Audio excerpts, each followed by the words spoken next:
how many hours do you usually spend on your phone? If I say that the average was between 8 to 10, would you believe me?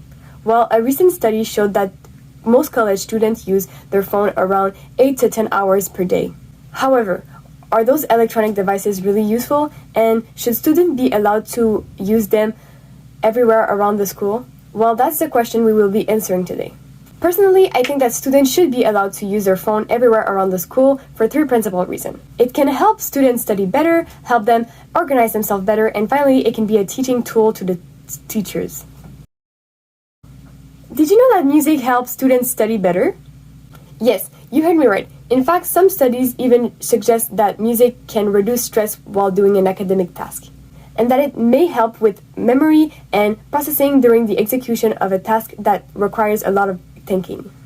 For many students, music can be helpful. It blocks out most of the distracting noise, which allows them to concentrate. That means that by allowing students to listen to music while studying, you're increasing not only their concentration, but also their chance to succeed. Most students here at Diversant use the app called Mosaic Portail to see in which class they're going in next. On this app, some teachers even like to share reminders for the student. For example, give important information on the next class or the next exam dates.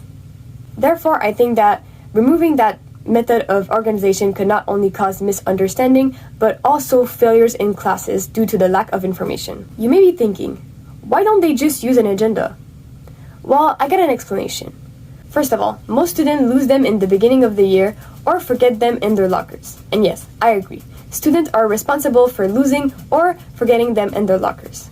But does that necessarily mean that they should be penalized for that? I don't think so. By offering them a second chance to organize themselves with something that they know and they're familiar with, you're increasing their chance of success. Did you know that allowing your student to use their cell phone in classroom could actually help keeping them engaged in the learning?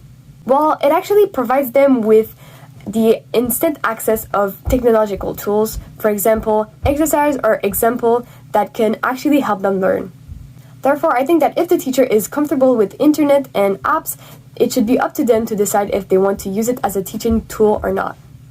But on the other hand, if the teacher is not comfortable while teaching with electronics, they can still use the classical way of teaching. In conclusion, using electronics in school have many benefits, such as helping students to concentrate and study better with the help of music, helping them be more organized through apps and electronic agendas, and finally, yet importantly, incorporate fun learning games in class to help students learn while having fun. And you, what do you think? Do you think that students should be allowed to use their cell phone wherever they want in school?